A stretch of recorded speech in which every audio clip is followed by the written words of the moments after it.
Hello everyone, কি অবস্থা সবার? কেমন আছো তোমরা সবাই?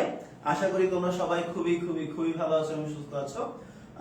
তোমাদের সাথে আবারও চলে আসলাম structural properties of matter chapter 7 নিয়ে।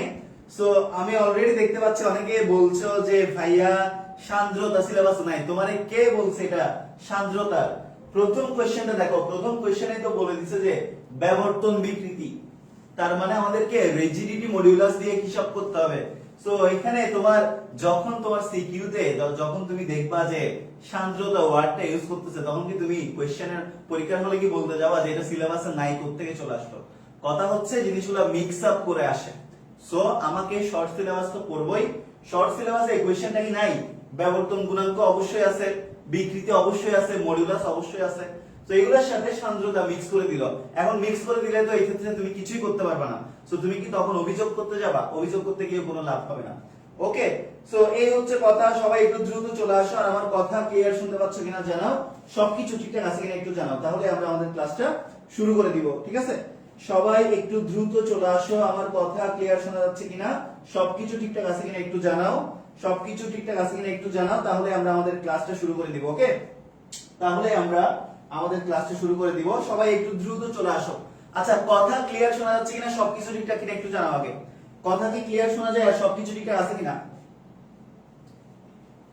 কথা ক্লিয়ার কিনা আর সবকিছু ঠিকঠাক আছে কিনা জানাও, তাহলে আমরা আমাদের ক্লাসটা শুরু করে দিব। ঠিক আছে, সো ভালো করে খেয়াল করো, ভালো করে তোমরা খেয়াল করো কোশ্চেনটা। এখানে বলা হচ্ছে 1 মিটার স্কয়ার ক্ষেত্রফল বিশিষ্ট এবং 8 মিলিমিটার পুরুত্বের স্টিল প্লেটের নিচের পৃষ্ঠ দৃঢ় অবলম্বনে আটকিয়ে উপরের পৃষ্ঠে বল প্রয়োগ করে ব্যবর্তন তৈরি করা হলো। ব্যবর্তন মানে কি? কৃন্তন মানে মোচড়, মানে কৃন্তন বিকৃতি, রাইট? ব্যবর্তন মানে কি তৈরি করা হয়েছে? বেসিক্যালি ব্যবর্তন মানে বেসিক্যালি কৃন্তন বিকৃতি তৈরি করা হয়েছে। ব্যবর্তন মানে বেসিক্যালি কি তৈরি করা হলো?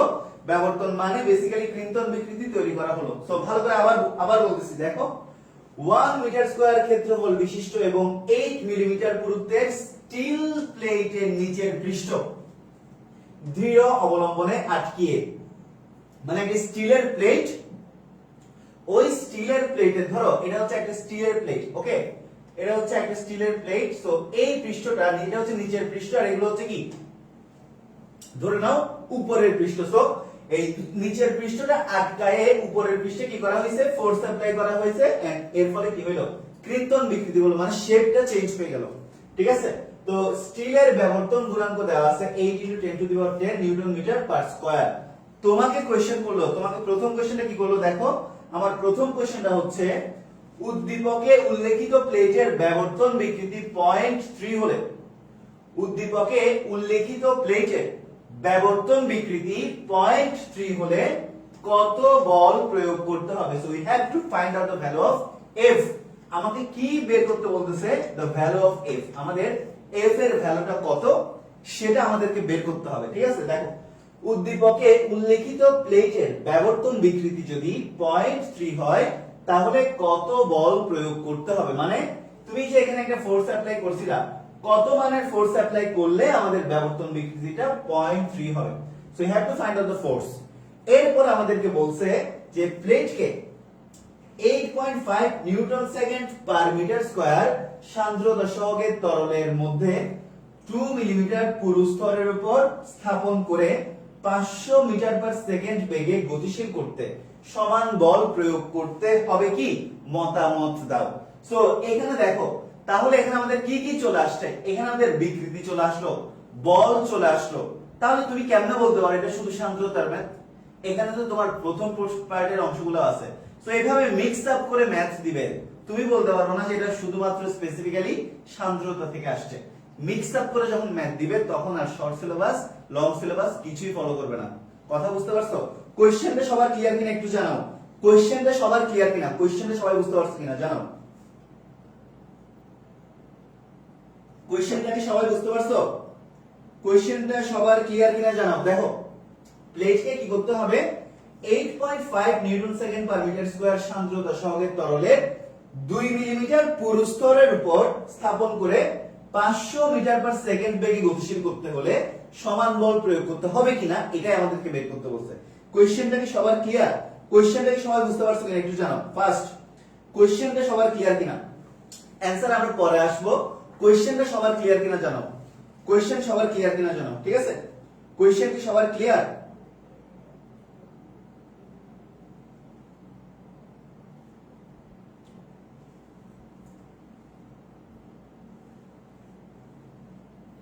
আচ্ছা, কোশ্চেনটা ক্লিয়ার। তো চলো আমরা সমাধানে চলে যাই, ঠিক আছে? তো চলো আমরা সামনের দিকে আগাই। ওকে, তো চলো আমরা সামনের দিকে আগাই।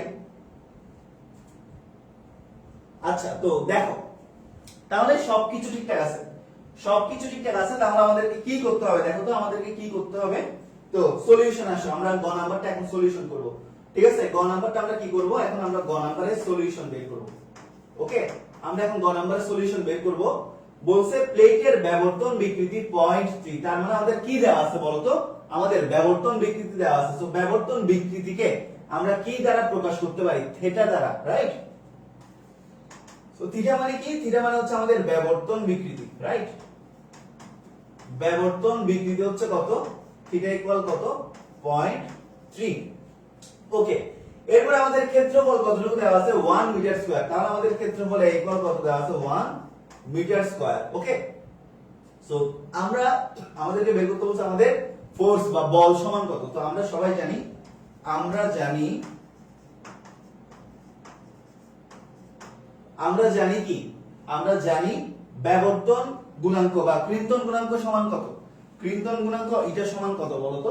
কৃন্তন গুণাঙ্ক বের করতে পারবো না আমরা। এই যে কৃন্তন গুণ ব্যবর্তন গুণাঙ্কের ভ্যালু দেওয়া আছে কিন্তু। ওকে, এরপর আরেকটা ভ্যালু দেওয়া আছে ইটা। ইটা কত দেওয়া আছে? 8 × 10⁻10 নিউটন মিটার পার স্কয়ার। তো এখন আমরা কি জানি? আমরা জানি ইটা সমান F/A ডিভাইডেড বাই থিটা। মানে ব্যবর্তন গুণাঙ্ক সমান ব্যবর্তন পীড়ন ডিভাইডেড বাই ব্যবর্তন বিকৃতি, রাইট? ব্যবর্তন গুণাঙ্ক সমান ব্যবর্তন পীড়ন ডিভাইডেড বাই ব্যবর্তন বিকৃতি, বা কৃন্তন গুণাঙ্ক বা রিজিডিটি মডুলাস সমান রিজিডিটি মডুলাস ইকুয়াল কি? কৃন্তন পীড়ন ডিভাইডেড বাই কি? কৃন্তন বিকৃতি। Okay, shearing strain divided by shearing stress. Okay, so এখান থেকে আমরা চাইলে F/A থিটা লিখতে পারি, F/A থিটা লিখতে পারি। So you have to find out the value of F। Okay, তো এখন দেখো, এখন হচ্ছে ইটা সমান তাহলে কি? তাহলে F সমান কত? ইটা A theta. So what is the value of eta? The value of eta is 8 × 10⁻10।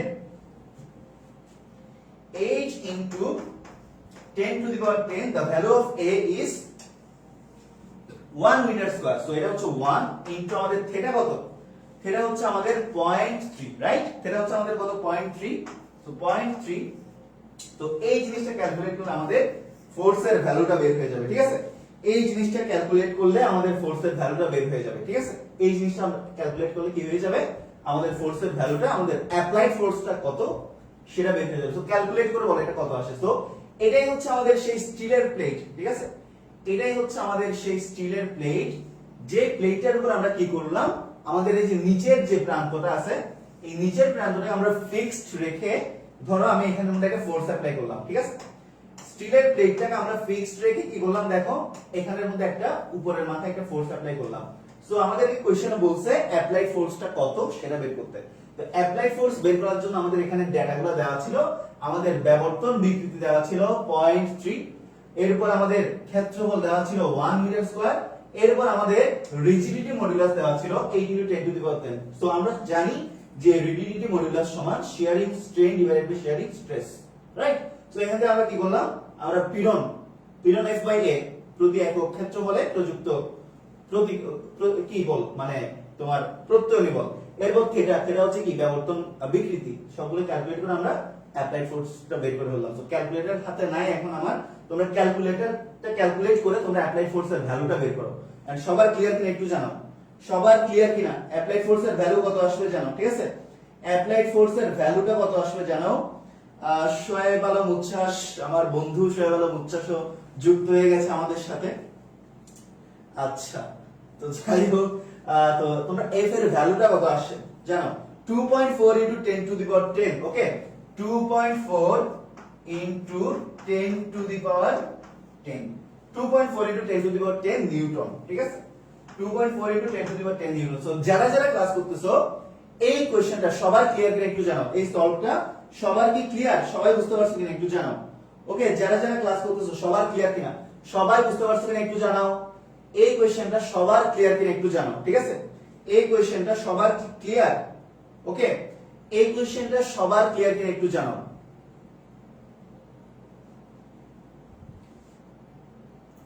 সবার ক্লিয়ার কিনা? যদি সবার ক্লিয়ার হয় তারপর আমরা নেক্সট কোশ্চেনে যাব। যদি সবার ক্লিয়ার হয় তাহলে আমরা নেক্সট কোশ্চেনে যাব, ঠিক আছে? যদি এই কোশ্চেনটা সবার ক্লিয়ার হয় then we will go to the next question. Okay, আমি বুঝতে পেরেছি। আচ্ছা ঠিক আছে, সো আমার বন্ধু বুঝতে পেরেছে। আচ্ছা যাই হোক, শোয়েব আলম উচ্ছ্বাস অসাধারণ ফিজিক্স টিচার কিন্তু। তো তোমাদের অলরেডি ভৌত আলোক বিজ্ঞান চ্যাপ্টারটি অনেক অসাধারণ ভাবে নিয়েছে। ওকে, সো ক্লিয়ার। ওকে, সো আশা করি বুঝতে পারছো। আচ্ছা, তো চলো আমরা একটু দেখে নেই যে আমাদের টেস্ট পেপারে কিভাবে করছিল। ওকে, চলো আমরা এবার একটু দেখে নিব যে টেস্ট পেপারে কিভাবে করছে। সো চলো এই যে দেখো টেস্ট পেপারে কিভাবে করছে দেখো, ঠিক আছে? তো এই যে টেস্ট পেপারে কিভাবে করছে তোমাদের চোখের সামনে আছে। দেখো স্টিলের ব্যবর্তন গুণাঙ্ক দেওয়া আছে, এরপর আমরা ব্যবর্তন বিকৃতির ভ্যালু, এরপর আমাদের হচ্ছে ক্ষেত্রফলের ভ্যালু দেওয়া আছে, এফ এর ভ্যালুটা দেওয়া আছে, ওই যে সেম কাহিনী। এটা equal F by A theta, মান বসালাম, এফ এর ভ্যালুটা বের হয়ে গেল। ওকে, সবার আশা করি ক্লিয়ার? আশা করি সবার ক্লিয়ার, ঠিক আছে? আশা করি সবার ক্লিয়ার। আচ্ছা, তো এখন আমরা পরের কোশ্চেনে যাব। এখন আমরা কি করব? এখন আমরা পরের কোশ্চেনে যাব, পরের কোশ্চেনে, ঠিক আছে? এখন আমরা পরের কোশ্চেনে যাব। ওকে, সো নাও আমরা ঘ নাম্বার কোশ্চেনটা দেখব, ঠিক আছে? ঘ নাম্বার কোশ্চেন। ওকে, তো ঘ নাম্বার কোশ্চেনে কি বলছে দেখো তো। ঘ নাম্বার কোশ্চেনে বলছে প্লেটকে 8.5 into 8.5 newton second per metre square সান্দ্রতা সহগে তরলের 2 মিলিমিটার পুরু স্তরের উপর স্থাপন করে, তার মানে আমাদের প্লেটটাকে 8.5 newton second per metre square সান্দ্রতা সহবিষ্ট তরলে 2 মিলিমিটার পুরু স্তরের উপর কি করতে হবে? স্থাপন করে ওটাকে 500 মিটার পার সেকেন্ড ভেলোসিটি দিলে, 500 মিটার পার সেকেন্ড ভেলোসিটি দিয়ে গতিশীল করতে সমান বল প্রয়োগ করতে হবে কি? মতামত দাও। ওকে, আমাদেরকে সমান বল প্রয়োগ করতে হবে কিনা মতামত দিতে বলছে। তো চলো দেখে নেওয়া যাক। তো এখানে আমরা কি দেখতে পাচ্ছি দেখো তো। আমরা এখানে কি দেখতে পাচ্ছি দেখো।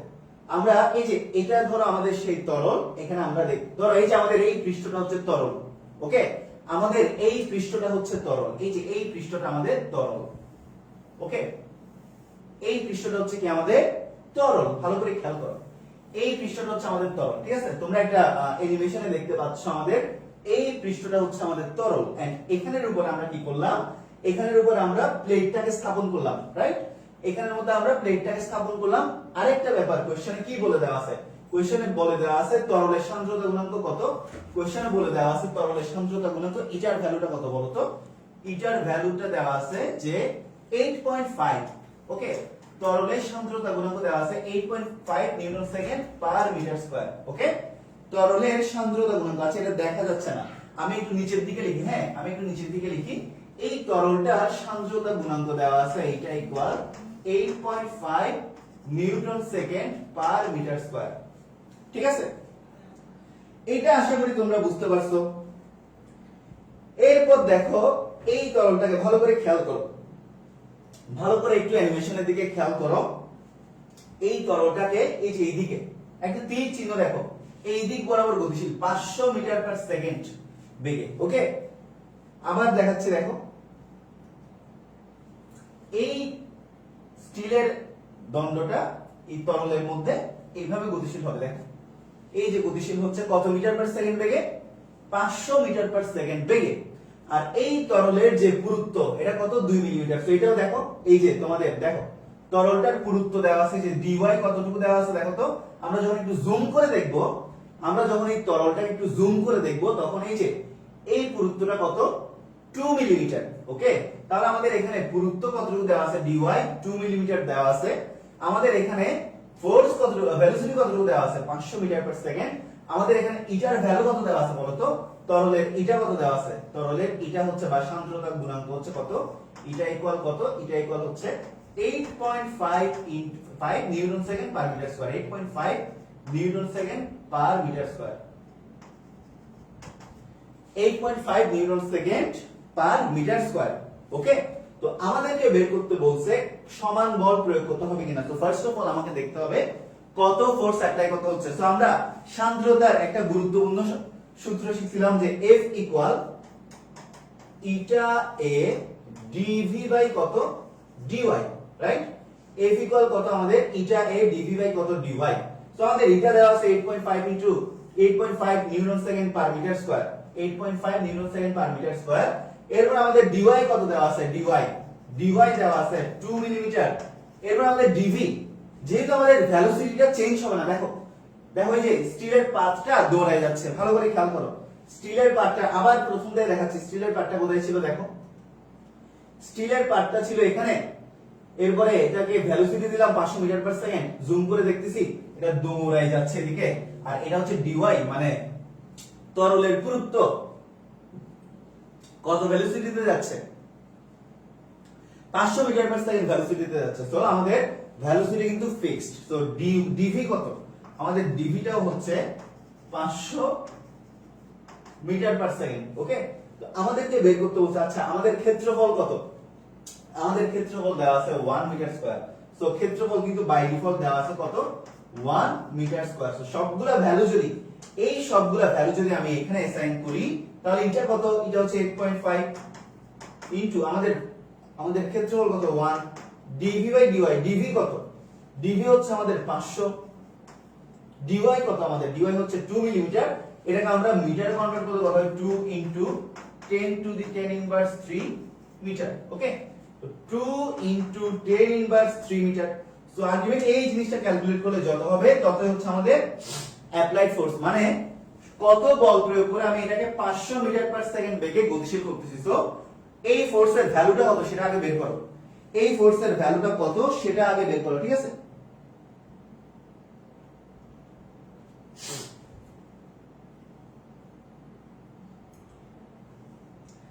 আচ্ছা এখানে অনেক হচ্ছে 23 ক্র্যাশ কোর্স, 23 ক্র্যাশ কোর্সের অনেকেই যুক্ত হয়ে গেছো তোমরা। সো 23 ক্র্যাশ কোর্সে তোমরা যারা যারা যুক্ত হয়ে গেছো তোমাদের প্রতি একটা সাজেশন থাকবে, এটা যেহেতু তোমাদের সিনিয়র ব্যাচের, সো তোমাদের প্রতি একটা সাজেশন থাকবে যে যে ক্লাসগুলা আগে রেকর্ডেড হয়ে গেছে ওই ক্লাসগুলো তোমরা করো, দেন হচ্ছে চ্যাপ্টারগুলো যখন শেষ হয়ে যাবে তখন এই চ্যাপ্টারগুলো তোমরা সিরিয়ালি করবা। আদারওয়াইজ তোমরা মাঝখান থেকে যদি ক্লাস করো তাহলে কিছুই বুঝবা না, ঠিক আছে?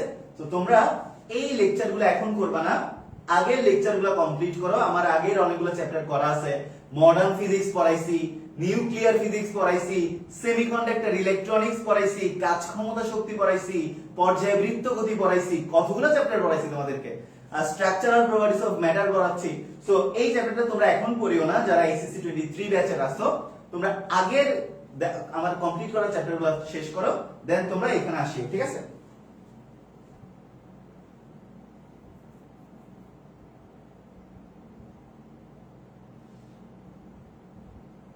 তো এই ফোর্সের ভ্যালুটা কত আসে বলো তো, ফোর্সের ভ্যালুটা কত আসে? আচ্ছা তো এই হচ্ছে প্রসেস, আমি তোমাদেরকে অ্যাপ্রোচটা দেখালাম, এখানে একটা আমাদের ভ্যালু আসবে, এখানে আমাদের একটা ফোর্সের কি আসবে, ভ্যালু আসবে।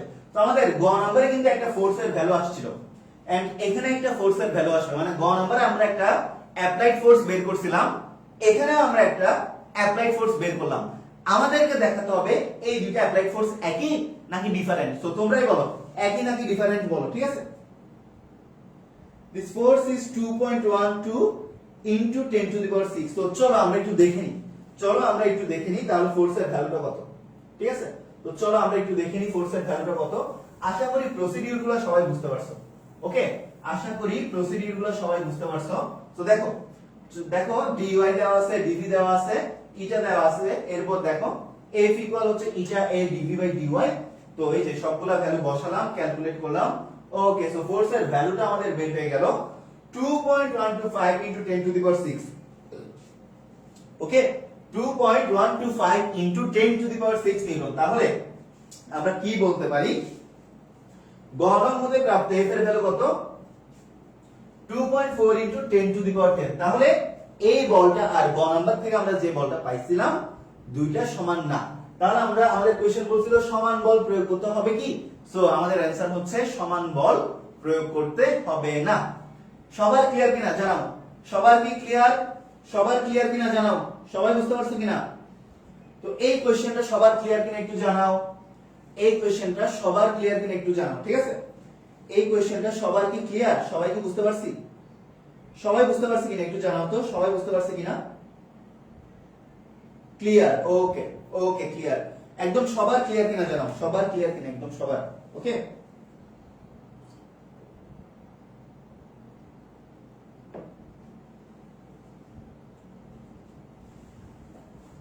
ক্লিয়ার ওকে তো সবাই লেখা হইলে একটু ডান লিখো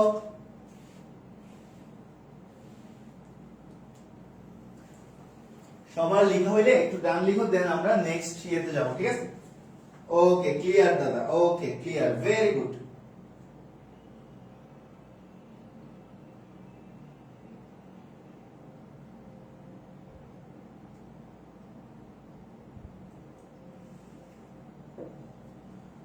ওকে ক্লিয়ার সো চলো আমরা সামনের দিকে আগাই তাহলে আমাদের এই অঙ্কটা শেষ বুঝে গেছি আমরা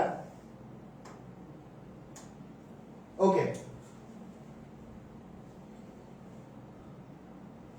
এরপরে আমরা দেখব যে সান্দ্রতার উপর তাপমাত্রার প্রভাব ওকে যেহেতু সান্দ্রতা জিনিসটা পড়ছো এটাও একটু পড়ে নাও বিকজ এই জিনিসগুলা তোমাকে যদি হুট করে এমসিকিউ তে দিয়ে দেয় তাহলে কিন্তু তুমি ঝামেলায় পড়ে যাবে ঠিক আছে সো যেহেতু সান্দ্রতা পড়াই ফেলছি এন্ড রিলেটেড ম্যাথও করাইছি সো এটাও করে রাখো ক্লাস শেষে তোমরা বলতে পারবে না বা তোমরা অভিযোগ করতে পারবে না যে তোমাদেরকে শুধু শর্ট সিলেবাসের অংশগুলো ধরে ধরে পড়াইছি এন্ড আমি একটা আত্মতৃপ্তি নিয়ে বলতে পারবো যে আমি শর্ট সিলেবাসের বাইরে সবগুলোই পড়াইছি তোমাদেরকে ঠিক আছে তো দেখো সান্দ্র বলের উপর তাপমাত্রার প্রভাব ওকে তো দেখো ফর লিকুইড তাহলে লিকুইডের ক্ষেত্রে কি হয় মানে তরলের ক্ষেত্রে সান্দ্রতার উপর তাপমাত্রার প্রভাবটা কি তরলের ক্ষেত্রে সান্দ্রতার উপর তাপমাত্রার প্রভাবটা কি তো দেখো তাপমাত্রা যদি আমি বাড়াই তাহলে কি হচ্ছে দেখো আচ্ছা সংশক্তি বল কমতেছে সংশক্তি বল কি সংশক্তি বল কি তো লিখে রাখো সংশক্তি বল কি চলো আমরা লিখে রাখি একটু সংশক্তি বল কি ওকে তো দেখো সংশক্তি বল হলো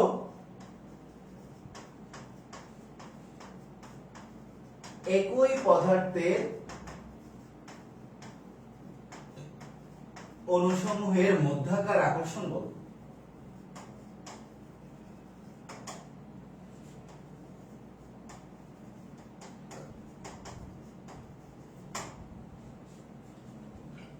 তাহলে সংশক্তি বল কি সংশক্তি বল হলো একই পদার্থের অণুসমূহের মধ্যাকার আকর্ষণ বল এর পরেও আরেকটা বল আছে যেটা হচ্ছে আসঞ্জন বল আসঞ্জন বল হচ্ছে দুটো ভিন্ন পদার্থের অণুসমূহের মধ্যাকার আকর্ষণ বল আবার বলতেছি সংশক্তি বল হলো একই পদার্থের অণুসমূহের মধ্যাকার আকর্ষণ বল যেমন লিকুইডের সাথে লিকুইডের মধ্যাকার যে আকর্ষণ বল মানে তরলের একটা পার্টিকেলের সাথে তরলের আরেকটা পার্টিকেলের মধ্যাকার যে আকর্ষণ বল সেটা হচ্ছে সংশক্তি বল আবার লিকুইডের সাথে সলিডের লিকুইডের সাথে গ্যাসের যে intermolecular attraction force that amount of force is called the adhesive force okay cohesive force মানে আসঞ্জন বল একটা হচ্ছে সংশক্তি বল যেটা একই পদার্থের অণুসমূহের মধ্যাকার আকর্ষণ বল আর একটা হচ্ছে আসঞ্জন বল যেটা হচ্ছে দুটো ভিন্ন পদার্থের অণুসমূহের মধ্যাকার আকর্ষণ বল সো দেখো তাপমাত্রা বাড়াইলে ধরো তুমি তরলকে তাপ দিছো কি হবে আমরা কি করতেছি সান্দ্রতার উপর আমরা তাপমাত্রার প্রভাব পড়তেছি সান্দ্রতার উপর আমরা তাপমাত্রার প্রভাব পড়তেছি কিসের ক্ষেত্রে পড়তেছি লিকুইডের ক্ষেত্রে পড়তেছি কিসের ক্ষেত্রে পড়তেছি আমরা লিকুইডের ক্ষেত্রে পড়তেছি ঠিক আছে আমরা লিকুইডের ক্ষেত্রে পড়তেছি ওকে ফাইন সো দেখো টেম্পারেচার যখন আমি বাড়াবো তরলের ক্ষেত্রে তরলে যদি তুমি টেম্পারেচার বাড়াও তাহলে তরলের অণুগুলা পরস্পর পরস্পর থেকে দূরে সরে যায়। এটা খুবই স্বাভাবিক, পরস্পর পরস্পর থেকে দূরে সরে যায়, তাদের মধ্যে আন্তঃআণবিক অ্যাট্রাকশন কমে যায়, আন্তঃআণবিক দূরত্ব বেড়ে যায়। তুমি তরলকে যখন হিট দিবা তখন তরলের মধ্যে যে পার্টিকেল গুলো আছে ওই পার্টিকেল গুলোর মধ্যবর্তী ইন্টারমলিকুলার ডিসটেন্সটা বেড়ে যাবে, তাদের মধ্যে ইন্টারমলিকুলার অ্যাট্রাকশনটা কমে যাবে। ওকে, তো দেখো এই জন্য তো ইন্টারমলিকুলার অ্যাট্রাকশন কমে গেলে সংশক্তি বলটা কি হবে, কমে যাবে।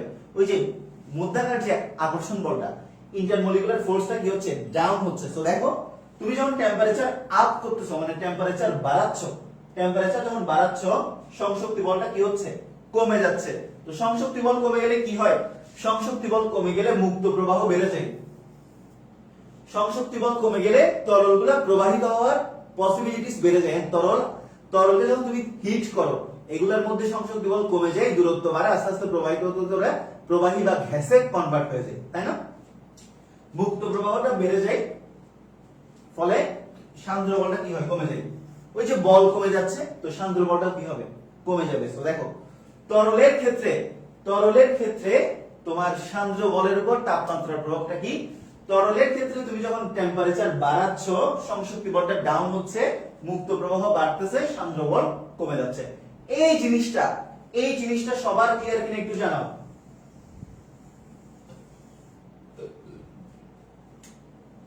এই জিনিসটা সবার ক্লিয়ার, সবাই বুঝতে পারছো কিনা একটু জানাও, ঠিক আছে? এই জিনিসটা সবার ক্লিয়ার কিনা একটু জানাও, কুইক।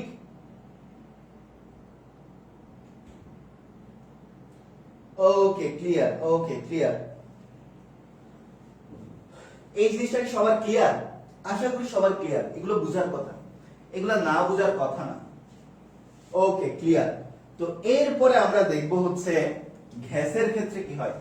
তাহলে দেখো ফর গ্যাস এটা দেখলাম আমরা, ফর লিকুইড এখন আমরা এটা দেখব কি, ফর গ্যাস। সো গ্যাসের ক্ষেত্রে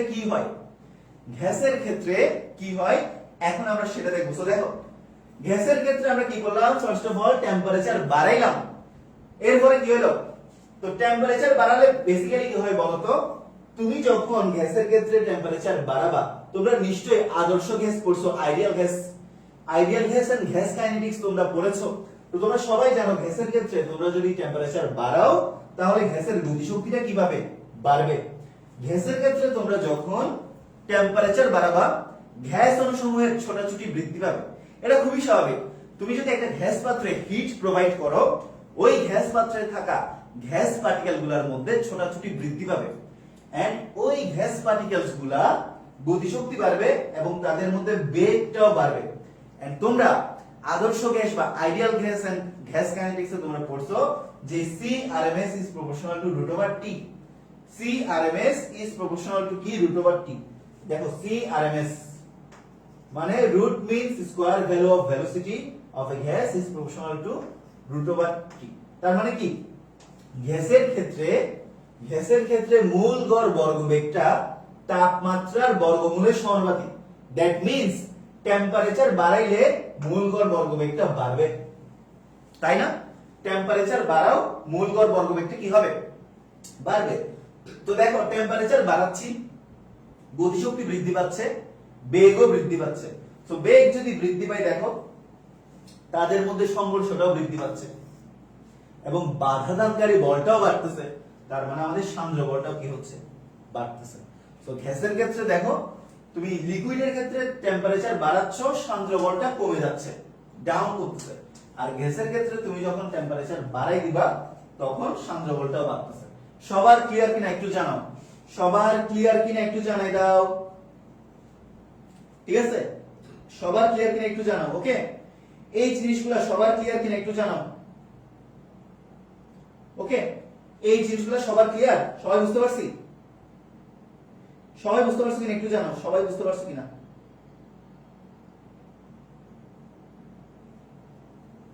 সবার ক্লিয়ার কিনা একটু জানাও।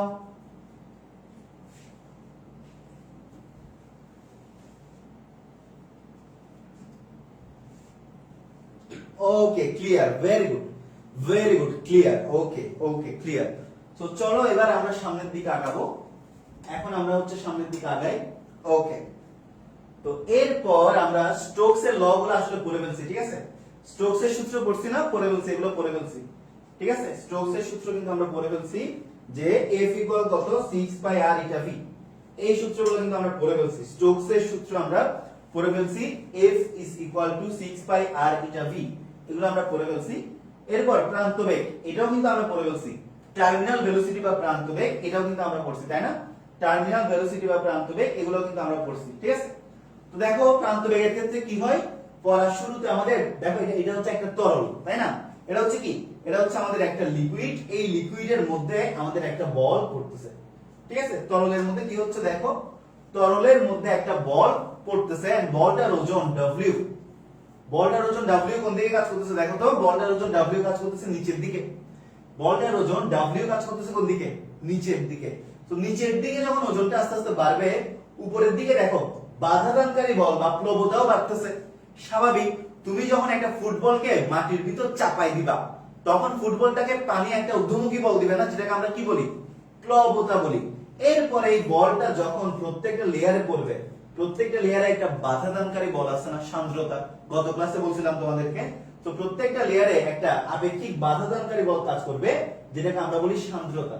তো শুরুতে কি হয় দেখো তো, শুরুতে এটা হচ্ছে শুরুতে, পড়া শুরুতে কি হয়, এটা হচ্ছে শুরুতে, শুরুতে আমাদের নিচের দিকের বলটা বেশি থাকে, শুরুতে আমাদের নিচের দিকের বলটা বেশি থাকে, আর বাধাদানকারী বলগুলা কম কম থাকে। এটা হচ্ছে নিচের দিকের বল, আর এগুলো হচ্ছে আমাদের উপরের দিকের বল। তো শুরুতে একটা বল যখন পানির ভিতর পড়বে, একটা বল যখন কি হবে পানির ভিতর পড়বে, শুরুতে আমাদের ওজনটা বা নিম্নমুখী বলটা বেশি থাকবে, রাইট?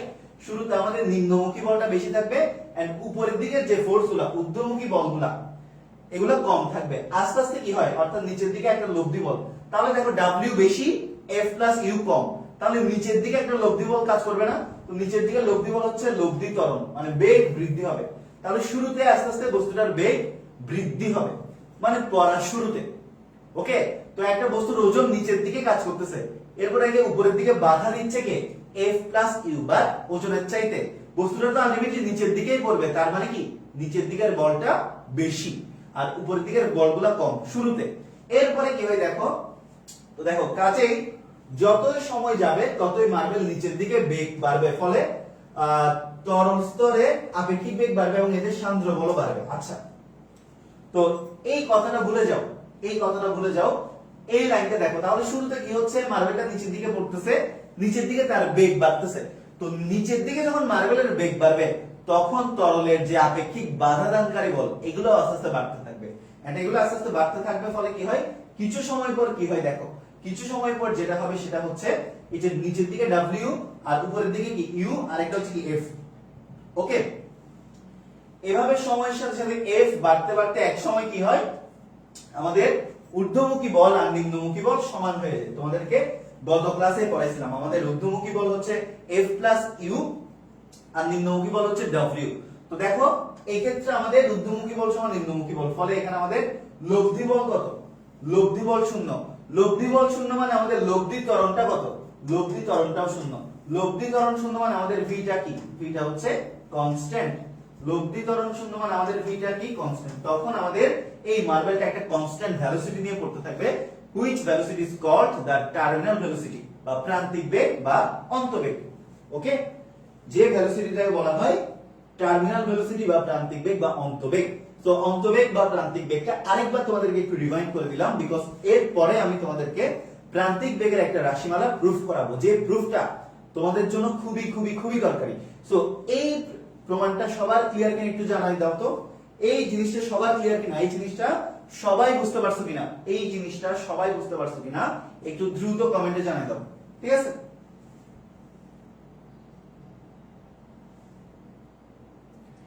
এই জিনিসটা সবার ক্লিয়ার কিনা একটু দ্রুত কমেন্টে জানিয়ে দাও, ঠিক আছে? সবার কি ক্লিয়ার? সবার ক্লিয়ার কিনা জানিয়ে দাও। সবার ক্লিয়ার হলে আমরা সামনের দিকে আগাবো, ঠিক আছে? যদি সবার ক্লিয়ার হয় তাহলে আমরা সামনের দিকে আগাবো। ওকে, ক্লিয়ার। ওকে ওকে, ক্লিয়ার। তো চলো আমরা সামনের দিকে আগাই।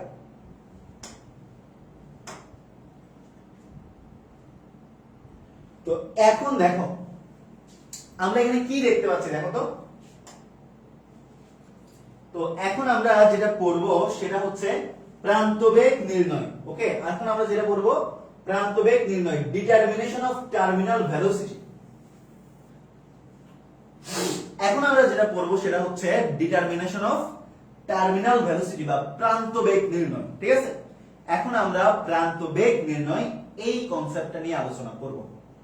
মানে আমরা প্রান্তবেগ কি সেটা জানছি, আমরা স্টোকসের সূত্র কি সেটাও জানছি। এখন আমরা জানবো কিভাবে আমরা টার্মিনাল ভেলোসিটিটা বের করব। আচ্ছা, তো প্রান্তবেগ নির্ণয়ের আগে তোমাদেরকে একটু এই কনফিগারেশনের সাথে আবারও পরিচয় করাই। দেখো কনফিগারেশনটা কি তাইলে, তো একটা গোলক পড়তেছিল, একটা মার্বেল পড়তেছিল, যে মার্বেলটার ওজন W কোন দিকে কাজ করতেছে, নিচের দিকে। একটা মার্বেল পড়তেছিল, যে মার্বেলটার ওজন W নিচের দিকে কাজ করতেছে, এন্ড সান্দ্র বল F কোন দিকে কাজ করতেছে, উপরের দিকে কাজ করতেছে।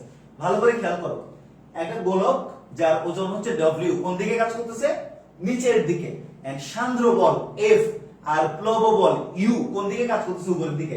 সো প্রান্তবেগের সত্য কি, কখন প্রান্তবেগ বা কখন কনস্ট্যান্ট ভেলোসিটি হবে, যখন আমাদের নিম্নমুখী বল, টোটাল নিম্নমুখী বল আর টোটাল ঊর্ধ্বমুখী বল সমান হবে। তাহলে প্রান্তবেগের সংজ্ঞা কি, সত্য কি, total downward force equal total upward force.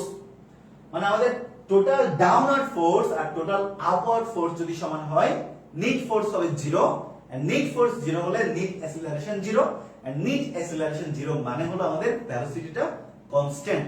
So প্রান্তিক বেগের সত্য কি বা প্রান্ত বেগের সত্য কি, W equal F plus U, এটা আমাদের ফিক্সড। এটাকে ইকুয়েশন নাম্বার 1 দিয়ে বসায় রাখো।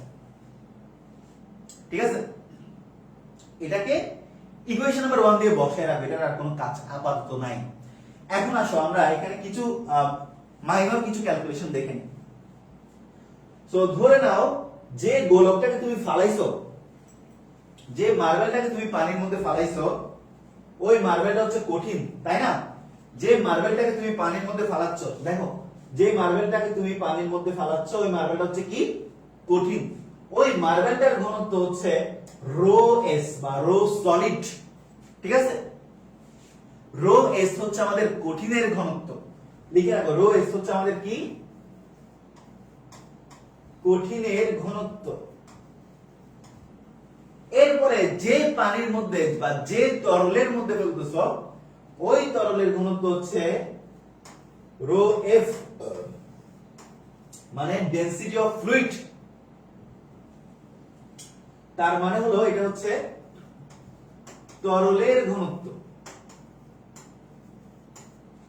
ঠিক আছে, তো ভালো করে খেয়াল করো, যে মার্বেলটাকে বা যে গোলকটাকে তুমি ফেলতেছ, যে মার্বেলটা তুমি ফালাচ্ছ পানির মধ্যে, ওটার ঘনত্ব হচ্ছে রো এস বা ডেনসিটি অফ সলিড। এরপর যে লিকুইডের মধ্যে তুমি ফেলতেছো এটা হচ্ছে রো এফ, মানে ফ্লুইডের ডেনসিটি।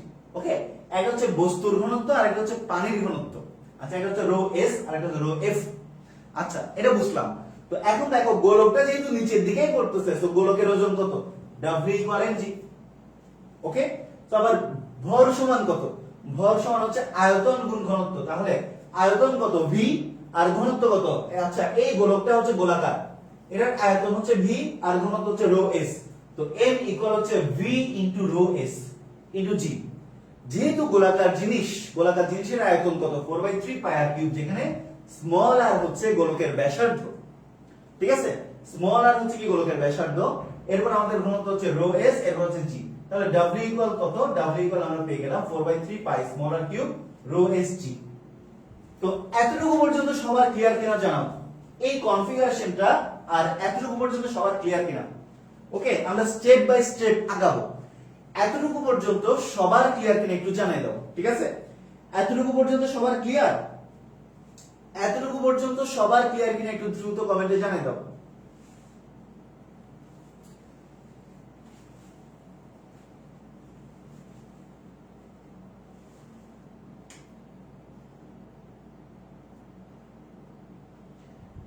আচ্ছা, ক্লিয়ার, ওকে ক্লিয়ার। আচ্ছা, তো এখন আমাদেরকে স্মরণ করতে হবে বাবা আর্কিডামিস, আর্কিমিডিস। ওকে, সো আর্কিমিডিসকে আমরা সবসময় মজা করে আর্কিডামিস বলতাম, তো এই কারণে মুখ দিয়ে মুখ ফসকে বের হয়ে গেল আর্কিডামিস। অ্যাকচুয়ালি এটা আর্কিমিডিস। তো আর্কিমিডিসের নীতিটা কি, ভালো করে খেয়াল করো, আমার কথাটা ভালো করে খেয়াল করো। আর্কিমিডিসের নীতি কি? আর্কিমিডিস বলতেছে যে কোন বস্তুকে যখন তুমি তরলে নিমজ্জিত করবা তখন ওই বস্তুটা কিছুটা ওজন হারাবে। তাহলে কতটুকু ওজন হারাইছে কিভাবে বুঝবো? আর্কিমিডিস বলতেছে কোন বস্তুকে যখন একটা তরলের মধ্যে নিমজ্জিত করবা ওই বস্তুটা তরল থেকে কিছু জায়গা অপসারণ করে দিবে। এন্ড যতটুকু পানি অপসারণ সে করেছে অতটুকু অপসারিত পানির ওজনের সমপরিমাণ একটা বল পানি বস্তুটাকে দিবে। কথাটা একটু কঠিন, আবারও বলতেছি, ভালো করে খেয়াল করো। সো এই প্রমাণটা বোঝার জন্য তোমাকে আর্কিমিডিসের নীতিটা বুঝতে হবে। আবারও বলতেছি, খেয়াল করো। একটা বস্তুকে যখন তুমি পানির মধ্যে ডুবাবা তখন ওই বস্তুটা পানিতে কিছুটা ওজন হারাবে। এখন তুমি বলতে পারো কতটুকু ওজন হারাইছে কেমনে বুঝবো? তো আর্কিমিডিস বলতেছে একটা বস্তুকে তুমি যখন পানির মধ্যে ফেলবা তখন বস্তুটা পানি থেকে কিছু পরিমাণ জায়গা দখল করবে। তো যতটুকু জায়গা বস্তুটা দখল করছে অতটুকু পানি সে সরাই দিছে। এন্ড অতটুকু পানির একটা কি আছে? ওজন আছে। এন্ড ওই ওজনের সমপরিমাণ একটা প্লববল পানি বস্তুটাকে দিবে। তো আর্কিমিডিসের নীতিটা হচ্ছে কোন বস্তুকে কোন স্থির তরলে নিমজ্জিত করলে ওই বস্তুটা তরলের মধ্যে কিছু ওজন হারায়। এই হারানো ওজন বস্তু কর্তৃক অপসারিত তরলের ওজনের সমান। ওকে, এটাই হচ্ছে আর্কিমিডিসের নীতি। তো আর্কিমিডিসের নীতিটা আশা করি সবাই বুঝতে পারছো। আচ্ছা, তো এখন দেখো, তো যখন তোমার এই যে এই বস্তুটা এখন দেখো কি হইলো। এখন দেখো তাহলে যখন তোমার এই যে এই মার্বেলটা যখন পানির মধ্যে নিমজ্জিত করলাম, দেখো তো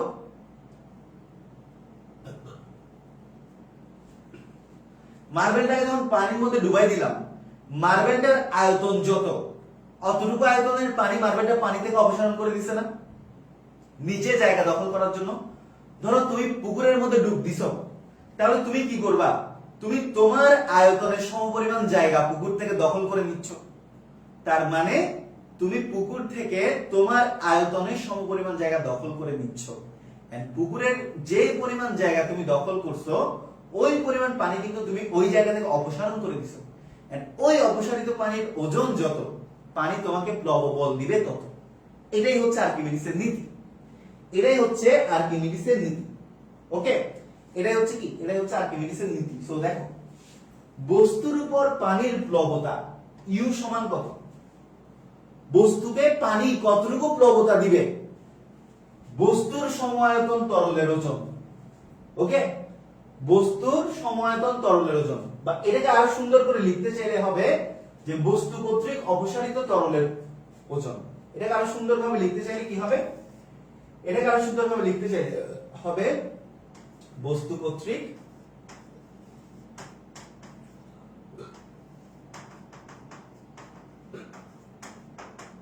অপসারিত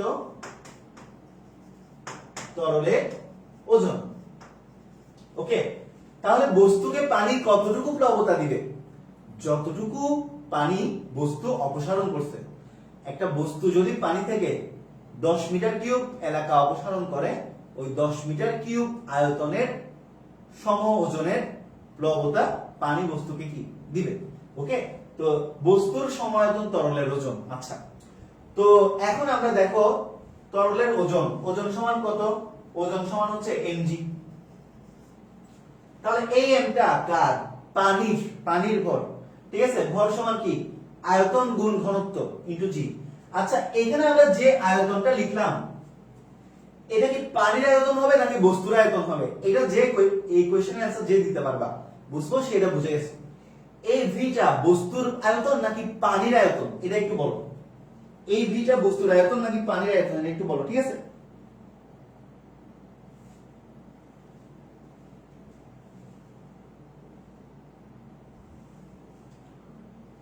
এই ভিটা কি পানির আয়তন নাকি বস্তুর আয়তন একটু বলো তো।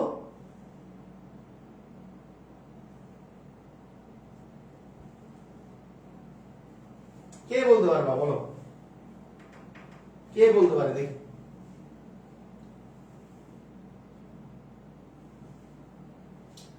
আচ্ছা, সারাফি বলেছে পানি। আচ্ছা তো আচ্ছা আর কে অ্যানসার করে দেখি। ফারজানা আক্তার লিলি বলেছে বস্তুর। আচ্ছা আর কেউ কি বলবা? এনিওয়ান? আর কেউ কি বলবা? এরপরে কে? নূরজাহান আফরোজ বস্তু। এরপরে হাবিবুর রহমান পানি। আচ্ছা সো যারা যারা বস্তু বলেছো, যারা যারা পানি বলেছো, যারা যারা পানির আয়তন বলেছো, congratulations, all of you are wrong. এ হবে অ্যাকচুয়ালি বস্তু। কারণ আমরা পানির আয়তন কেন হিসাব করব? পুরো পানি কি সরাইছে? পুরো পানি তো সরাই নাই। কতটুকু আয়তনের পানি সরাইছে? যতটুকু আয়তন বস্তু। বস্তুর আয়তন যত, পুরো পানি তো এতটুকু। পুরো পানি তো পুরোটা, তাই না? পানি তো হচ্ছে পুরো মগের মধ্যে যতগুলো আছে সবগুলাই তো বস্তু, সরাই দেয়া নাই। আমার এখানে কি বলছে? বস্তুর সমায়তন তরলের ওজন। তাহলে এখানে আমরা যে আয়তনটা ক্যালকুলেট করব, এটা অ্যাকচুয়ালি বস্তুর সম আয়তন তরল। ঠিক আছে? তরলের না, বস্তুর সম আয়তন তরল। একটা বস্তুকে যখন তুমি পানির মধ্যে দিবা, ওই বস্তুটা তার আয়তনের সমপরিমাণ পানি অপসারণ করছে, তার আয়তনটা ওখানে প্রতিষ্ঠিত করার জন্য। তুমি যখন তোমাকে নিয়ে তুমি যখন পানির মধ্যে যাবা, তখন তুমি পানি থেকে কতটুকু আয়তন দখল করছো? তোমার আয়তন যত ততটুকু এলাকায় দখল করছো। সো এই ভিটা হচ্ছে অ্যাকচুয়ালি যে বস্তুটা পানির মধ্যে নিমজ্জিত হচ্ছে ওই বস্তুটার আয়তন। আর ঘনত্ব অবশ্যই কার? কোথায় নিমজ্জিত হচ্ছে? পানিতে নিমজ্জিত হচ্ছে। সো ঘনত্ব হচ্ছে পানির রো এফ বা রো ফ্লুইড। এরপর হচ্ছে আমাদের জি। সো ভি ইকুয়াল আবার আগের মতো 4/3 pi small r cube rho F G. Okay, so U equal হচ্ছে কত? 4/3 pi small r cube rho F G. So আমরা এখানে দুইটা ইকুয়েশন পাইলাম। একটা হচ্ছে W equal 4/3 pi r cube rho S G, আর একটা হচ্ছে 4/3 pi r cube rho F G. Clear কিনা? সবার ক্লিয়ার কিনা জানাও। সবার ক্লিয়ার কিনা জানাও। ঠিক আছে, সবার ক্লিয়ার কিনা জানাও। ওকে, সবার ক্লিয়ার কিনা? সবাই বুঝতে পারছো কিনা জানাও। এই জিনিসটা সবার ক্লিয়ার কিনা একটু জানাও। ঠিক আছে,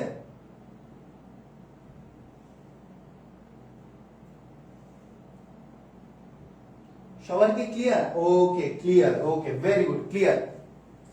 তো এখন আমরা এই কন্ডিশনগুলা এখানে বসাবো। তো দেখো বসালাম। ওকে, তো এরপর দেখো প্রান্ত বেগ।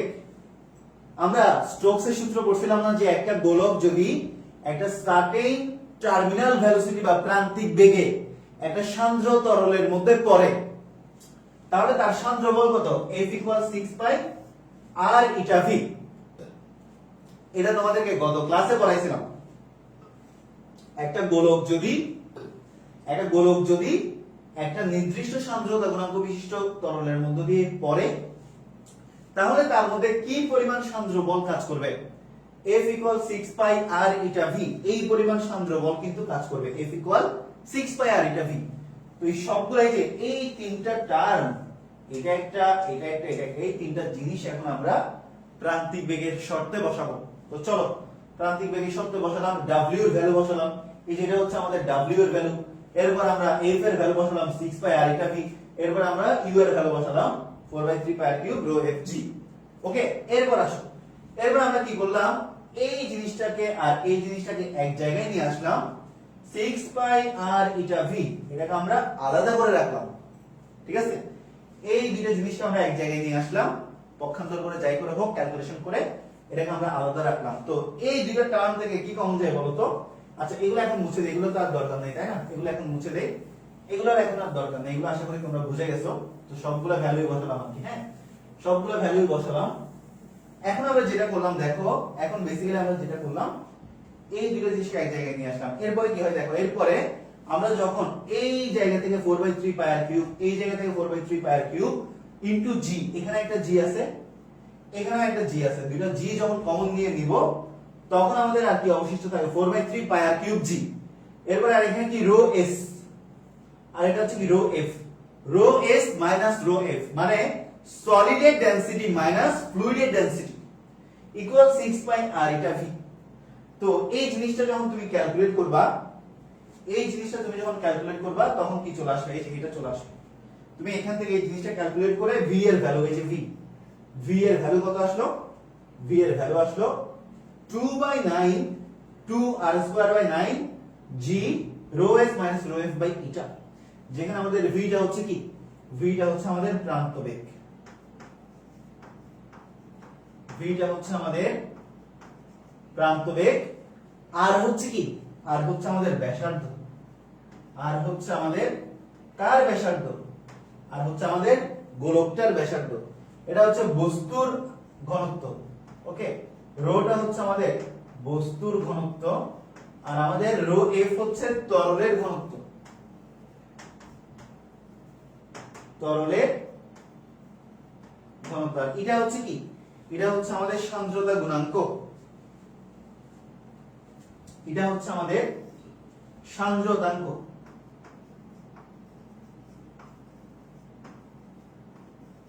এটা হচ্ছে কি, এটা হচ্ছে আমাদের সান্দ্রতাঙ্ক। সবার ক্লিয়ার কিনা জানাও।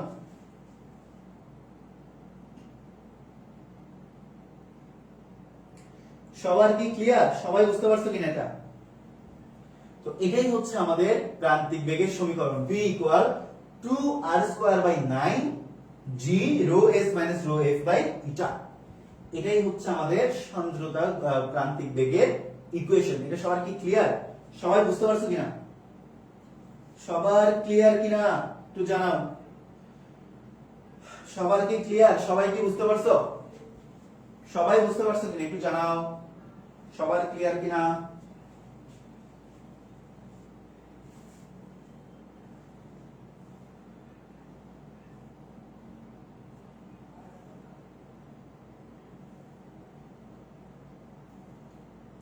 ওকে, সবার ক্লিয়ার। সো চলো আমরা সামনের দিকে আগাই, আমরা সামনের দিকে আগাই।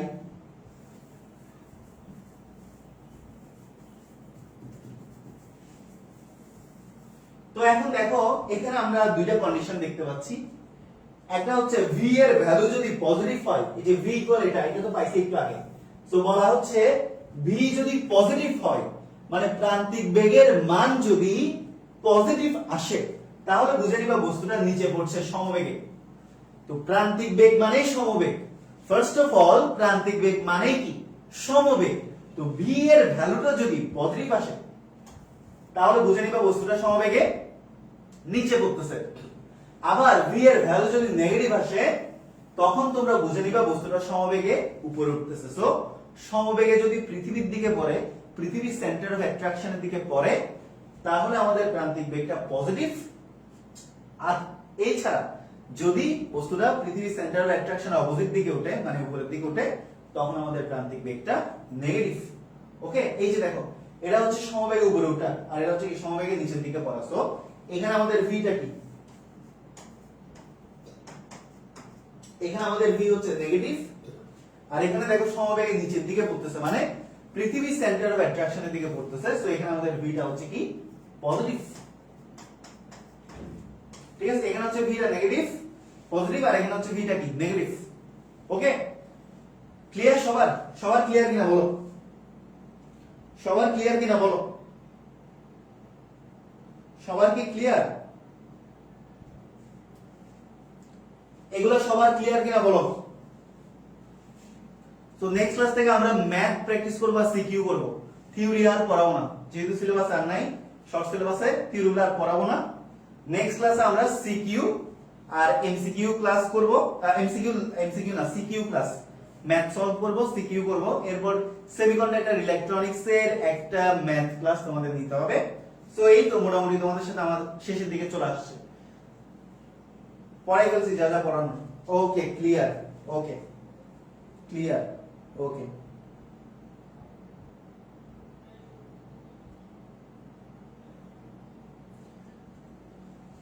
সো তোমাদের সাথে আর সর্বোচ্চ 5-6টা ক্লাসের পরে তোমাদের থেকে বিদায় নিব। এরপরে অপার ভাইয়া 25 তারিখের পর থেকে চলতরি স্টার্ট করবেন, এরপরে শেষ। ওকে,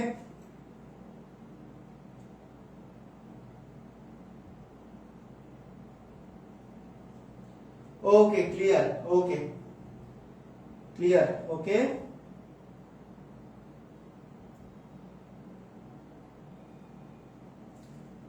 এই আর কি আজকের ক্লাসটা তাইলে আমি এখানে শেষ করলাম।